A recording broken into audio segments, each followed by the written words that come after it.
됐어요? 네. 자, 바울은 데살로니가 교회 성도들을 생각할 때마다 감사한 생각이 넘쳐난다 그랬어요. 그 이유가 그거였죠. 데살로니가 교회가 아주 짧은 역사, 겨우 바울이 석 달 목회한 교회인데 또 생겨난 지 그 뭐 이제 뭐 몇 달밖에 안 된 그런 교회임에도 불구하고 핍박 중에 신앙을 지켰다는 거예요. 또 신앙을 지킨 정도만이 아니라 당시에 아가야, 그다음에 갈라디아, 그다음에 갑바도기아 뭐 이런 그 많은 소아시아 여러 교회들이 흩어져 있는 그 지역에서 아주 자랑스러운 교회가 되었다. 아주 소문이 그냥 여기저기 퍼져가지고 야 갈라디 아니 데살로니가 교회 얘기 들어봤어? 들어봤어? 이러면서 막 사람들이 칭찬하는 교회가 됐다는 거. 이것 때문에 바울이 데살로니가 교회 성도들을 생각할 때마다 감사함이 넘쳤다 그랬어요. 자, 이제 먼저 말씀을 좀 한 두 군데 읽어봅시다. 사도행전 17장 11절.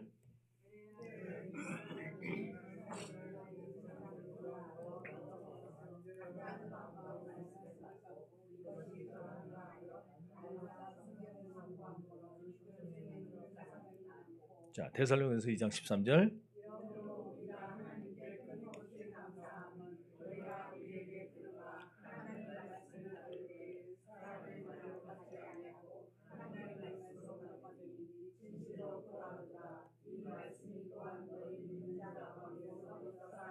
아멘. 뭐라는 거예요?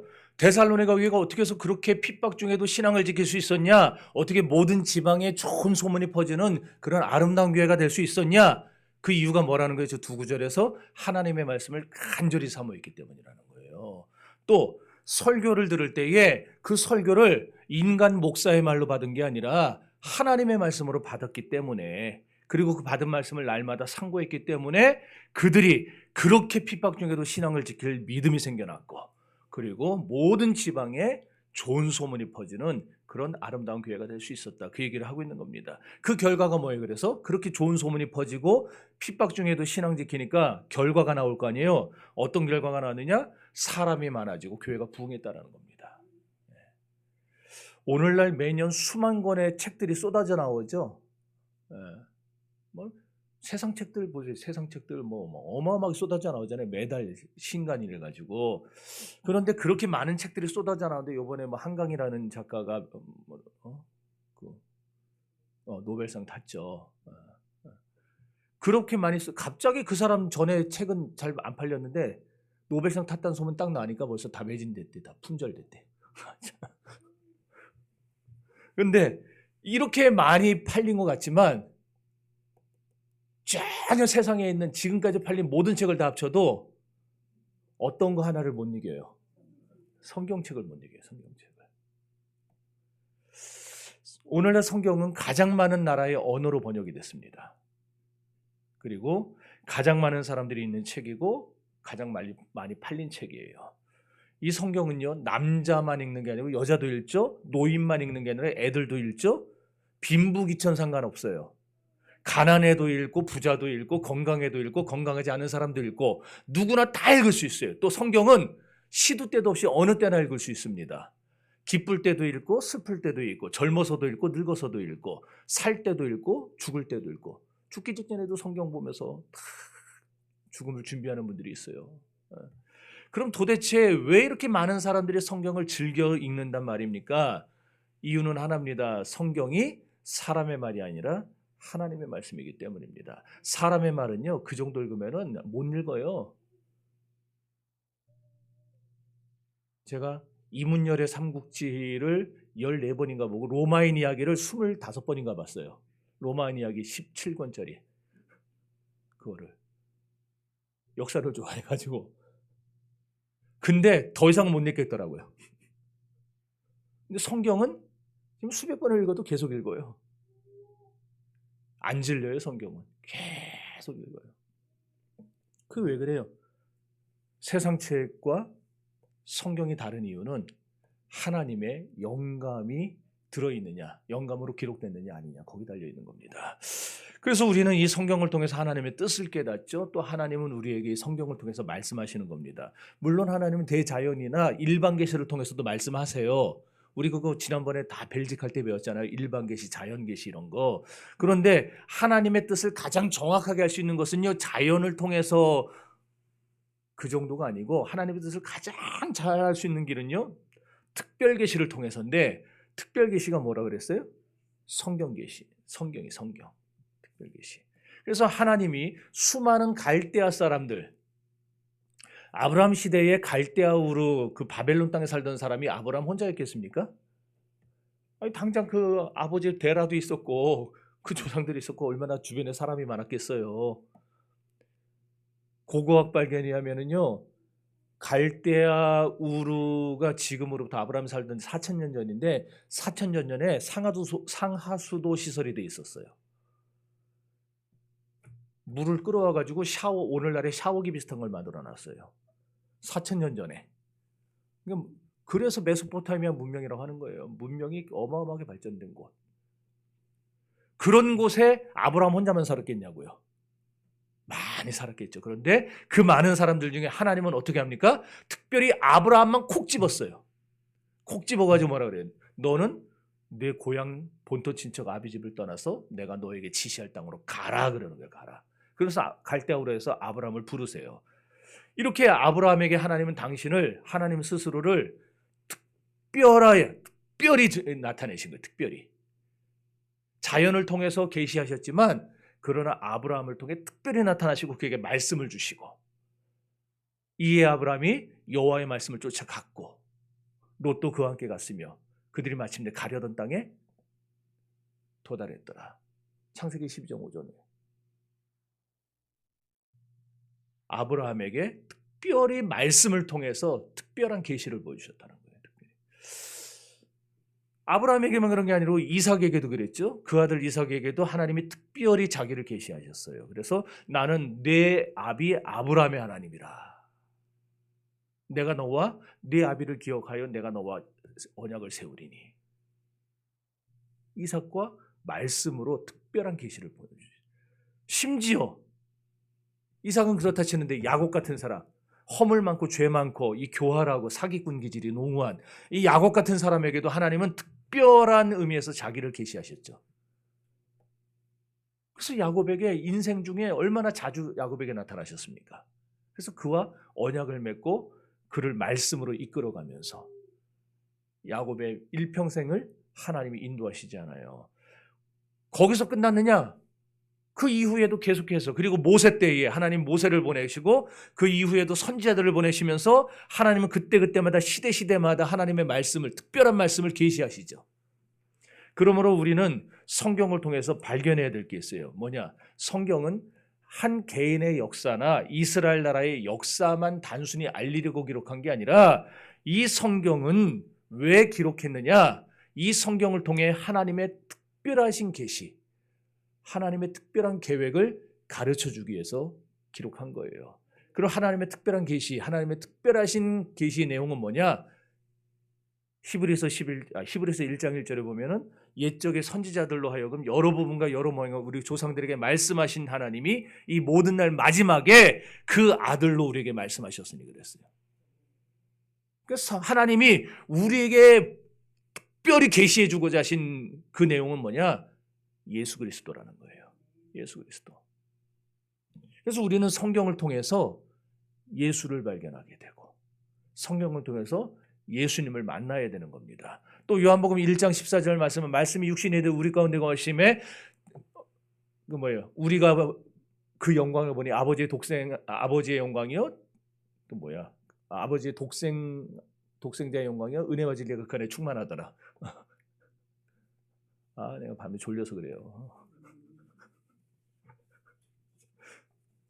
그러니까 성경은 어디든지 다 결국 누구를 보여주려고 하느냐면은 예수님 보여주려고, 예수님. 그러니까 이게 성경이 기록된 목적이고 이유예요. 하나님이 족장들과 왕들과 선지자들을 통해서 말씀하시고 했던 것은요, 육신이 돼요. 말씀이 육신이 돼요. 우리 가운데 거하시게 된 예수였어요. 그 특별 계시. 그러므로 성경이 다른 세상 책들과 다른 거예요. 다른 세상 책들은 사람들을 감동시키기 위해 그 감동적인 이야기들, 좋은 이야기들, 재밌는 이야기들 쓰지만 성경은 그런 거 전혀 신경 쓰지 않고 하나님은 오직 뭐만 얘기하시느냐?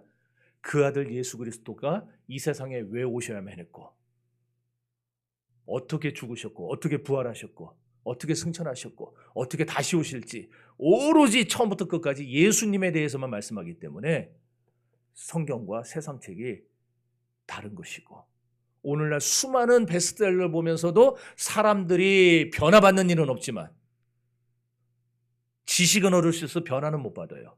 그러나 성경을 보면은요, 똑똑한 사람도 변화받고 무지랭이도 변화받고 건강한 사람도 변화받고 병들어 죽어가는 사람도 변화받습니다. 왜? 이 말씀이 하나님의 말씀이기 때문에. 이것을 디모데후서 3장 16절에서는 한 번 더 우리에게 이렇게 강조하죠. 모든 성경은 하나님의 감동으로 된 것으로 교훈과 책망과 바르게 함과 의로 교육하기에 유익하니. 모든 성경은 무엇으로 됐다? 하나님의 감동으로 됐다. 감동. 여기 하나님의 감동이라는 말은요, 감동이 뭐냐면은 숨을 들이셨다 한번 내보세요. 그게 감동이에요. 그러니까 우리는 이 감동이라고 하니까 한자로 감동이라는 걸 자꾸 생각해가지고 뭐 다른 사람을 이렇게 좀 이렇게 탁 그 마음을 이렇게 건드려가지고 멜랑말랑하게 만들어서 그렇게 하는 걸로 하는데, 감동이라는 원래 뜻은 하나님이 친히 숨을 내쉬셨다라는 거예요. 다시 말해서 성경은 하나님의 숨결이 통한 책이라는 말입니다. 하나님의 숨결. 사람들도 말할 때 숨을 내쉬고 들이쉬고 하지 않아요. 그렇죠? 성경도 마찬가지로 하나님이 당신의 숨결을 내쉬고 들이쉬면서 기록한 책이라는 거예요. 그래서 우리는 하나님의 뜻을 알기 원한다면 반드시입니다. 반드시. 해도 그만 안 해도 그만이 아니라 반드시예요. 우리는 반드시 성경을 상고해야만 하고 성경을 공부해야만 합니다. 아멘 했으니까 이제 내년부터 공부 좀 많이 합시다. 이 성경이 우리에게 크게 네 가지를 가르쳐 줍니다. 첫째로 성경은 하나님이 어떤 분인가 이걸 가르쳐 줘요. 하나님이 얼마나 거룩하시고 얼마나 전능하시고 어떻게 이 우주를 창조하시고 인간을 얼마나 사랑하시는가, 이 내용을 보여준다는 거예요. 둘째로 성경은 인간이 어떤 존재인가를 가르쳐 줍니다. 사람이 어떻게 지음을 받았으며 자유의지를 가지고 어떻게 범죄했는지, 그로 말미암아 인간이 어떻게 죄의 비참한 자리까지 떨어지게 되었는지를 가르쳐 줘요. 셋째로 성경은 하나님이 인간을 불쌍히 여기셔서 구주를 보내주셨다는 사실을 강조합니다. 구주께서 어떻게 나시고 어떻게 살아시고 어떻게 일하셨는지, 어떻게 죽으셨고 아까도 얘기했지만 어떻게 부활하고 승천하셨는지, 어떻게 재림하실지를 가르쳐주는 성경이. 넷째로 성경이 이렇게 예수 믿는 모든 신자들에게 하나님이 어떻게 죄를 사하여 주시고 영원한 생명을 주시며 천국의 복을 주시는가를 가르쳐줍니다. 따라서 우리는 오직 이 성경 말씀을 통해서 하나님을 만나고 나 자신의 본질을 만나고 주님을 만나고 영생을 얻게 되는 것입니다. 그러니 딴 거 하루에 여러분 책 얼마나 봐요, 홍 집사님? 네. 그래도 보긴 보나 보네. 뭐 뒤에서 뭘 뭐라 그래요? 왜 본인이 본다는데.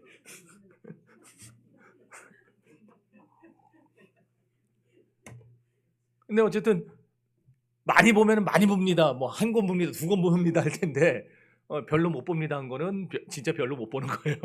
여러분들은 어떻게 일주일에 몇 권씩 보세요? 아, 자랑이다.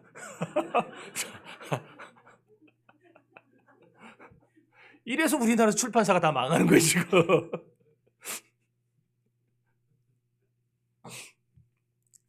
책 사보기 아까거든. 도서관이라도 가서 보세요 좀. 근데 뭐 책을 안 본다니까 이 말 할 필요가 없네. 책을 좀 보는 분들이라면은 세상 책 한 권 보면은 한 권 볼 동안에 한 권이라고 하면 안 되겠지. 세상 책 1시간 보는 동안에 성경 2시간, 3시간은 봐야 된다고. 그 얘기를 하려고 그랬는데 책을 안 보니 뭐 내가 뭐라고 해서.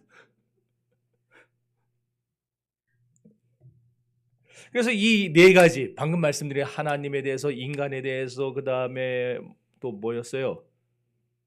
어떻게 예수를 믿는 모든 신자들 어떻게 죄를 사해 주는지, 그 다음에 또 뭐였지? 세 번째가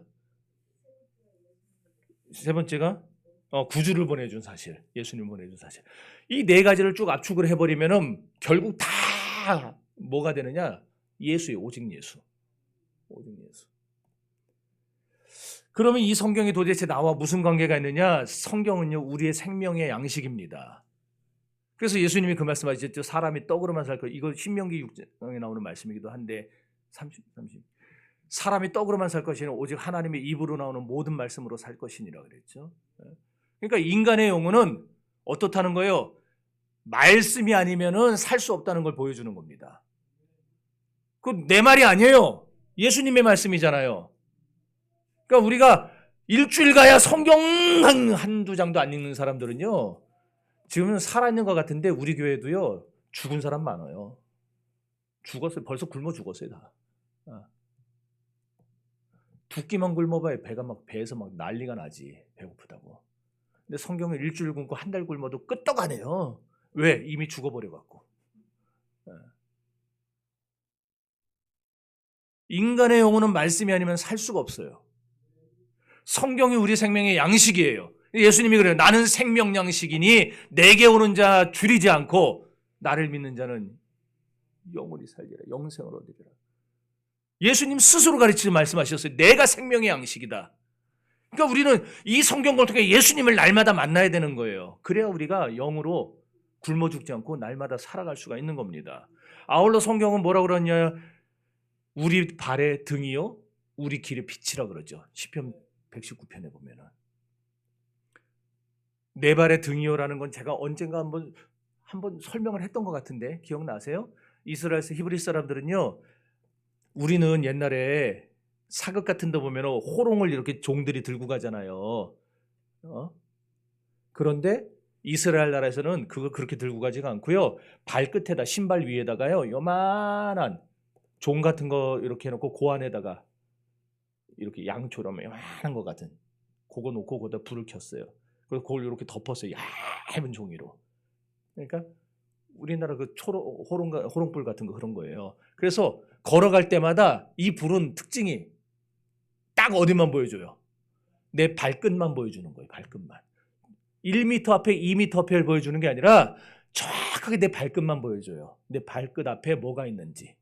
그래서 날마다 우리는 말씀을 통해 한 걸음 한 걸음씩 주님께 다가가는 훈련을 해야 되는 거.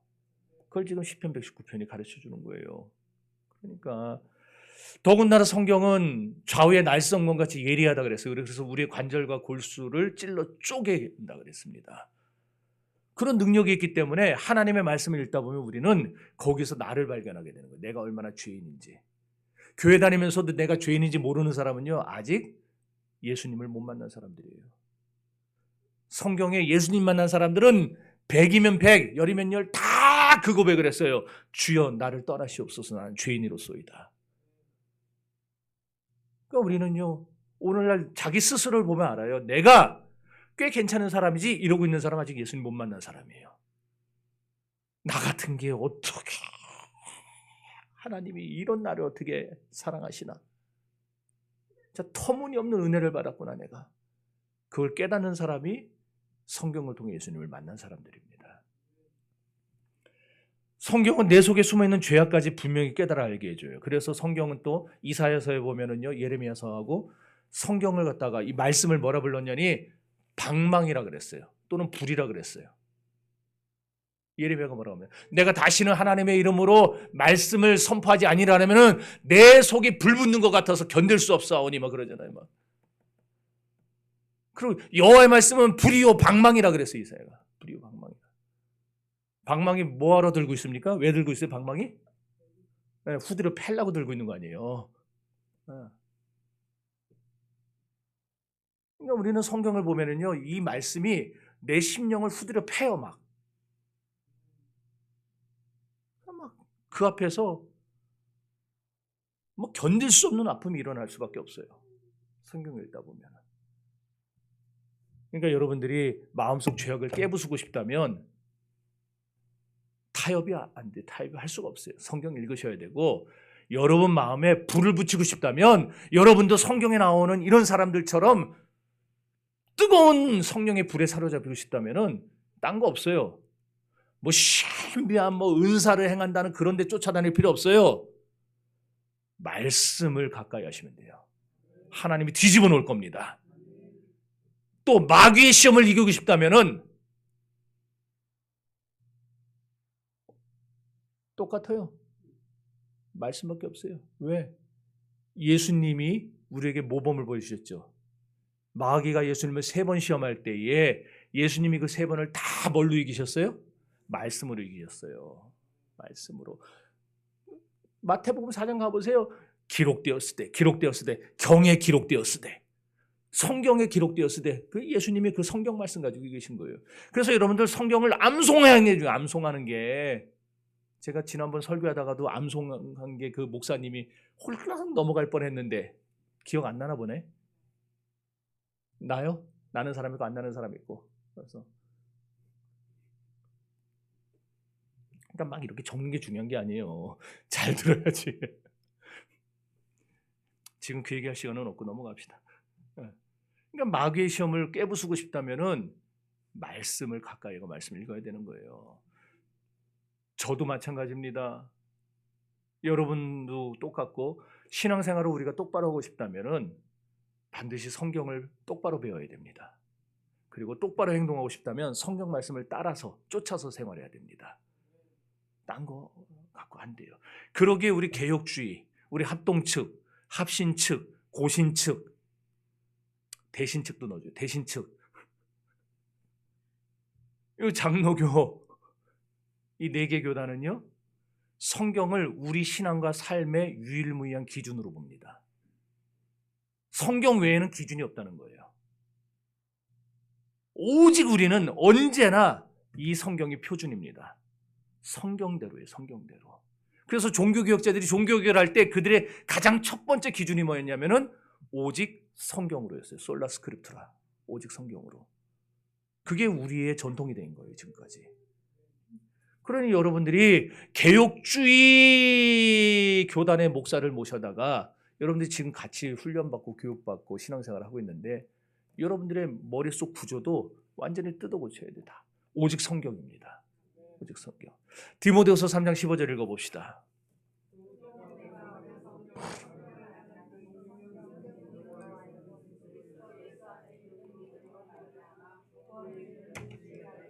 요한복음 20장 31절.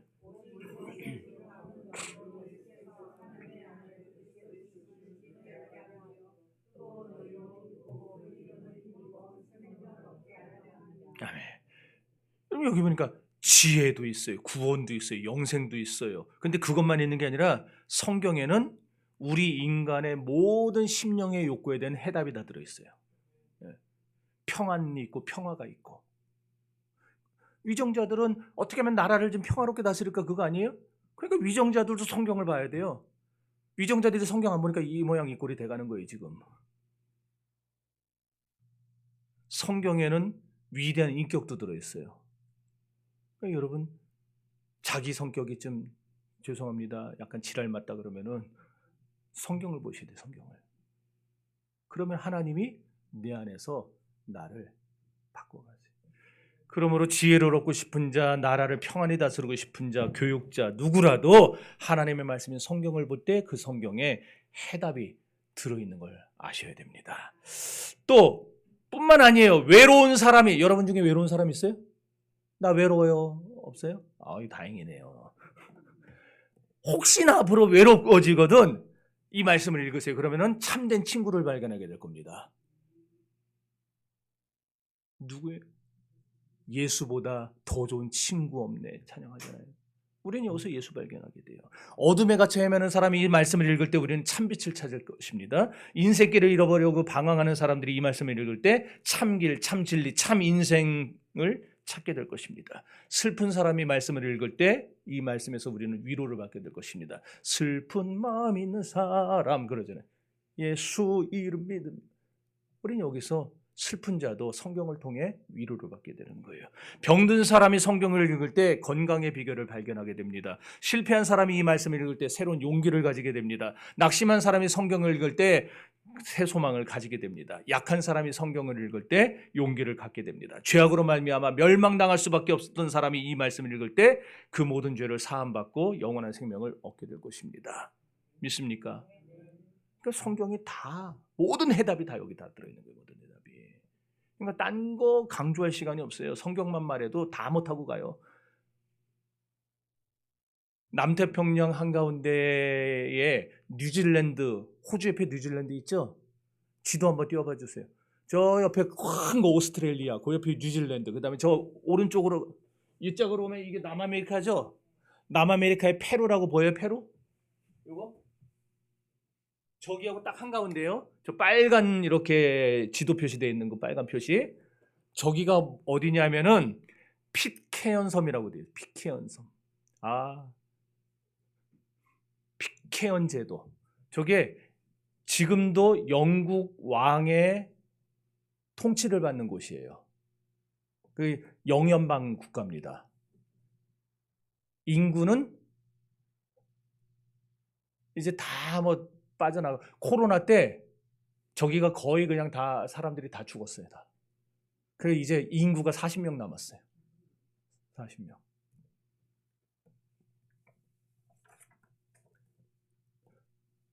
뭐 다른 나라들에서도 코로나 무서워가지고 저기를 들어가지를 않으니까 약 없죠 뭐 하죠. 그러니까 사람들이 다 죽어간 거예요 여기서.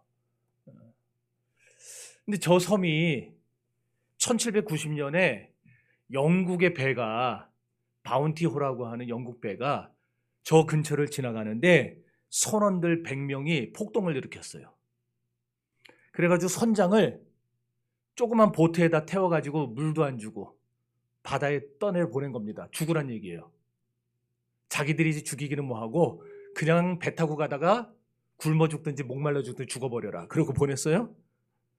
그리고는 인근에 있는 조그만 섬들을 돌아다니면서 여자들을 약탈해다가 원주민들을 잡아다가 저 섬에 정착해서 저기서 이제 그 여자들과 결혼 아닌 결혼을 하고 이제 그 혼혈아들 낳게 된 거예요. 그래서 이제 저 선장이 근데 참 뭐 이게 다행인지 뭔지 모르겠지만 지나가던 배를 만나요. 그래서 구살생으로 살아납니다. 영국으로 돌아가서 이 모든 걸 다 보고를 했어요. 보고를 해가지고 영국 정부가 이놈 새끼들 다 잡아다가 다 교수형을 시켜야 되겠다. 그래서 군대를 파견하는데 때마침 나폴레옹하고 전쟁이 터졌어요. 그래서 나폴레옹하고 전쟁 끝내고 보자. 이렇게 흐지부지 하다 보니까 30년이 지났어요. 30년이 지나서 이제 저 사람들이 저기 있다는 것도 다 까먹었죠. 근데 또다시 영국 배가 저기를 지나다가 마침 물이 떨어져가 저 섬에 들리게 된 거예요. 근데 저 섬에 내려보니까 다 백인은 아니고 원주민도 아니고 이상하게 생긴 애들이 많거든요. 혼혈인들이. 근데 저 섬에 예배당이 있어요. 교회가 있어요. 그리고 존 애덤스라고 하는 아주 늙은 노인이 그 섬의 왕같이 왕이 되어 다스리고 있었어요. 이제 다음은 존 애덤스의 얘기를 각색한 건데 30년 전 바운티호에서 폭동을 일으켰던 이 100명의 선원들이 자기들을 얽어매던 규율, 법 다 내던져버리고 자유를 만끽하면서 저기서 이제 살게 된 거잖아요. 자기 멋대로 살았어요. 근데 자기들 멋대로 살다 보니까 자기들 마음에 안 드는 일이 계속해서 일어나는 거예요. 그러지 않겠어요? 우리가 요 안에서도 내 마음에 안 드는 사람들이 나오기 마련인데, 예? 그러니까 교회가 자꾸 싸우잖아요. 그러니까 자기들끼리도 싸우는 거예요. 근데 싸우는 게 그냥 대충 말로 싸우는 게 아니고 우리처럼 말로 싸우는 게 아니고 저 사람들은 칼로 싸우잖아요. 사람이 막 죽고 자빠지는 거예요. 더군다나 그 중에 하나가 열대식물의 즙으로 술을 만드는 데 성공을 해요. 인간들은 술 만드는 재주가 기가 막혀요. 기가 막혀. 어떻게든 술을 만들어내요. 그 술을 마시면서 상황이 더 악화됐어요. 그래서 매일매일이 싸우고 놀고 죽이고 하는 연속인 거예요. 그렇게 살인을 즐기던 어느 날 존 애덤스가 문득 정신을 차려보니까 자기 앞에 자기 그 자식들, 혼혈인 자식들이 열댓 명이 얼마나 많이 나눴는지 열댓 명이 거기 있는 거예요. 그때 그런 생각이 들었대요. 얘네들도 잘하면은 역시 나처럼 술 취하고 싸우고 음란하고 살인을 즐기다가 죽겠지. 이 생각이 들었대요. 그래서 안 되겠다. 절대 그렇게 돼서는 안 되겠다. 우리 애들은 그렇게 살면 안 되겠다. 그래가지고 30년 전에 자기가 그 바운티호를 타고 영국을 떠날 때 엄마가 가방 안에 넣으셨던 성경책이 생각이 나더래요. 그래서 그 가방을 샅샅이 찾아다녀서 겨우 찾아냈어요. 찾아내서 열어봤더니 성경이 그 안에 여전히 들어있는 거예요. 그래서 그 성경을 딱 꺼내가지고 그날부터 성경을 읽기 시작하는데 어느 순간에 성경을 읽고 있던 애덤스의 눈에서 회개의 눈물이 흐르기 시작했답니다. 그날 이후 애덤스는 완전히 새 사람이 됐어요. 그리고 자기만 그런 게 아니라 그렇게 매일매일 음란하고 싸우고 서로 죽이고 하던 그 사람들에게 찾아다니면서 회개하고 예수를 믿으라고 권하기 시작했어요. 그리고 자기 자식들을 불러앉혀놓고 성경을 읽게 하는 거예요. 그러는 가운데 무정부 상태였던 피케온 섬에 질서가 잡히게 되고 예배당이 세워지고 아이들을 가르칠 학교가 세워지게 되고 30년 만에 섬이 완전히 새로워진 거예요. 완전히. 자기 일이 아니라 생각하니까 아멘도 없고. 뭘 얘기하려고 그러냐? 이게 하나님의 말씀이 갖는 힘이라는 거예요. 하나님의 말씀. 하나님의 말씀을 받을 때 그러므로 우리가 사람의 말로 받지 않고 하나님의 말씀으로 받으시기 바라요. 그러면 그 말씀이 우리 안에서 살아 역사하게 될 것입니다.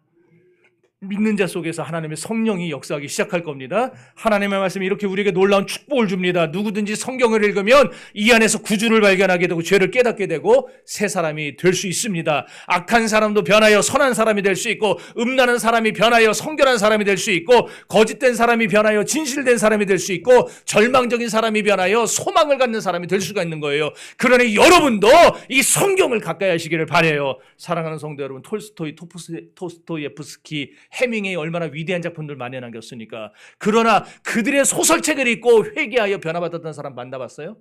없어요. 그들의 소설을 읽고 자기의 죄를 회개하고 예수 앞에 나온 사람들 한 사람도 없어요. 그 위대한 소설가들을 책입니다. 그러나 하나님의 말씀 속에는 역사는 힘이 있고 사람을 회개케 하고 변화시키는 능력이 들어있어요. 그래서 누구든지 어느 누구라도 이 말씀을 읽기만 하면 하나님의 성령이 그 안에서 살아서 역사할 것입니다. 여러분, 전통도 이성도 감정도 우리 신앙의 표준은 절대 될 수 없습니다. 오직 성경만이 우리 신앙의 유일한 표준입니다. 이단이 횡행하는 오늘날 같은 시대에 어떻게 신앙의 정도를 걸을 수 있겠습니까? 여러분, 제가 얼마 전에 어떤 목사님을 만났는데 그분이 그래요. 자기네 교회가 전도를 그렇게 하던 교회가 아니었는데 어느 날 갑자기 주변에 이 이단들이 4개가 들어서더래요. 근데 걔네들이 얼마나 열심히 전도하는지 이 새파랗게 젊은 애들, 청년 애들서부터 30대, 40대 이 젊은 사람이 나와가지고 그냥 붙잡아 앉혀놓고 그거 뭐 나눠줘가면서 얼마나 열심히 전도하는지 거기서 충격을 받았대요. 그래서 자기네 교인들을 데리고 나가서 전도를 하기 시작하는 거예요. 그러면서 그분이 그런 얘기를 하더라고요. 솔직히 힘들지만 내가 이단에게 창피해서라도 내가 이걸 관둘 수가 없겠습니다. 이단들은 그렇게 열심히 해요. 심지어 몰몬교는요, 평생에 2년 동안 다른 나라에 가서 포교 활동을 하지 않으면은 그 사람들은 천국 못 갑니다. 자기네들 교리에 의해서. 그래서 그 새파랗게 젊은 애들이 까만 양복 입고 여기 까만 넥타이 차고 싸돌아다니는 거예요. 그러면서 서투른 한국말로 그러죠. 영어 가르쳐 드립니다. 영어 가르쳐 드립니다. 걔네들은요 특별한 열심이 있어요. 무조건 인생의 인연은 포교해야 된다는 거예요. 근데 우리 기독교인들은요 안 해요. 어쩌다 한번 다 나가서 종교인 전도하자 그래도 숨어요, 숨어. 하나님의 말씀 부끄러워하지 마시고 오늘날 이단이 횡행하는 이런 시대에 하나님의 말씀에 역사하는 힘이 있음을 믿고 그 말씀 붙잡고 나가시기를 바랍니다. 약속의 땅을 향해 나아가서 땅을 차지해야 되는 그 막중한 사명이 모세에게서 여호수아에게 넘어갔어요. 그때 여호수아가 두려워하고 겁나고 막 저기 하니까 하나님이 여호수아에게 주셨던 말씀이 있었어요. 자, 읽어봅시다.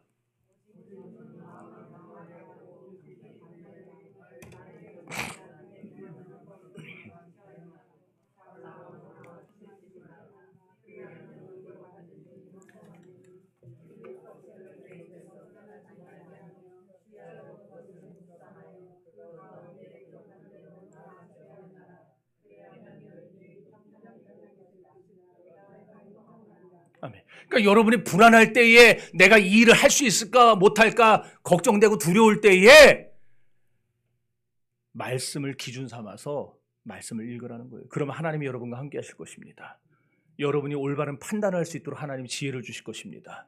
어떻게 살아야 할지, 어떻게 절망을 극복할지, 어떻게 시련을 극복해서 이기는지 하나님이 깨닫게 해주실 것입니다. 하나님은 지금도, 전 그렇게 생각해요. 하나님 지금이라도 마음만 먹으시면, 지금 여기서 갑자기 하늘에서 옛날에 예수님 세례받고 올라오실 때 그러셨던 것 같이 지금도 갑자기 위해서 너희는 저의 말을 들으라 그러지 않겠어요? 마음만 먹으신다면. 근데 안 하시거든요. 한번 해주면 좋겠는데 제가 설교할 때 갑자기 저기서 너희는 저의 말을 들으라 그러면 여러분들 완전히 다 뒤집어질 텐데 여기서 그냥 나한테 꼼짝도 못하고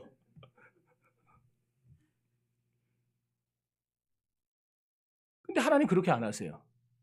왜 안 하느냐? 초자연적 능력으로 얼마든지 할 수 있음에도 하나님은 그렇게 안 하고 성경을 통해서 분별하게 하신다는 거예요. 모세가 이스라엘 백성들을 약속의 땅으로 인도해 가다가 죽어버리죠. 그리고 새로운 지도자로 여호수아가 낙점을 받았어요. 그리고 여호수아가 하나님의 인도를 받아서 백성들을 옳은 방향으로 끌고 갈 수 있도록 하나님은요 뭐라고 한 거예요? 오늘 아까 읽은 1장 7절에서 오직 내가 네게 명한 율법을 다 지켜 행하라.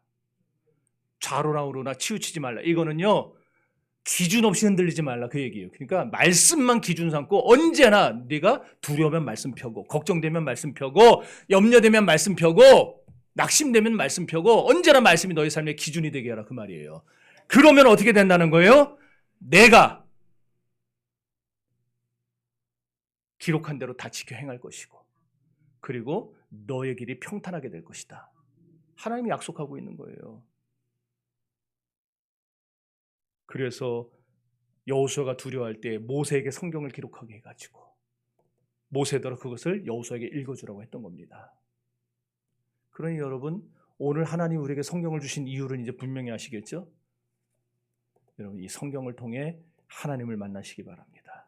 하나님의 약속을 바라보시기를 바랍니다.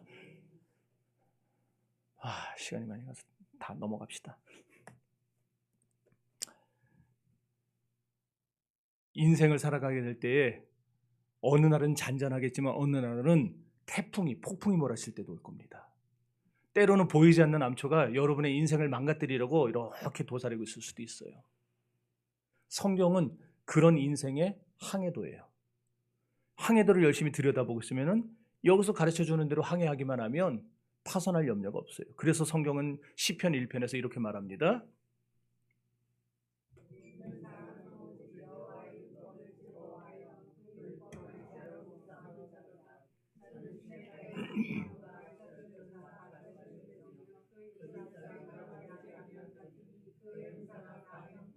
아멘. 그러니 여러분 오늘부터 성경을 펼 때마다 오늘부터 여러분들 잠깐이라도 성경을 펼 때마다 그런 마음을 가지세요.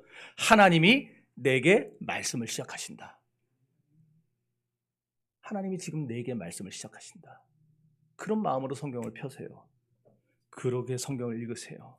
그러면은 우주 만물을 창조하시고 모든 것 섭리 나가시는 하나님께서 여러분에게 10년 가운데에 말씀하시고 문을 두드리실 거예요. 아무개 장로야, 아무개 집사야, 아무개 권사야, 두려워하지 말아라.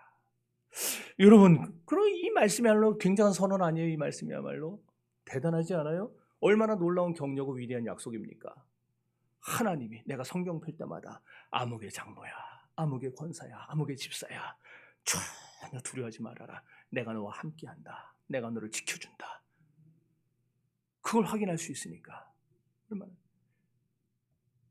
그래서 우리의 눈이 열려서 나와 함께 하시는 하나님을 바라보고 귀가 열려서 나에게 말씀하시는 하나님의 음성을 들을 수 있기만 한다면, 그리고 그 말씀을 지키기만 한다면 우리 인생은 결코 황무지가 아닙니다. 황무지를 걸어가는 것 같아도 황무지가 변하여 꽃밭이 될 것이고, 광야가 변하여 거기에 시냇물이 흐르게 되는 놀라운 역사가 일어나게 될 것입니다. 그래서 저와 여러분이 해야 될 일은 하나님의 말씀을 지켜가지고 불모지 같았던 우리 인생을 적과 꿀이 흐르는 가나안으로 바꿔나가는 겁니다. 수천 년 전에, 3600년 전에 모세와 여호수아가 적과 꿀이 흐르는 가나안 땅에 들어간 거, 그걸로 끝이 아니고 오늘 우리의 삶을, 우리의 인생을 적과 꿀이 흐르는 가나안의 인생으로 바꿔나가야 된다는 거예요. 사람의 말이 아니라 하나님의 말씀으로 받으시기 바랍니다. 그것이 여러분의 삶을 희망찬 삶으로 바꿀 것이고 창조의 삶으로 바꿔줄 것입니다. 그런 은혜가 있기를 주의 이름으로 축원합니다. 기도합시다.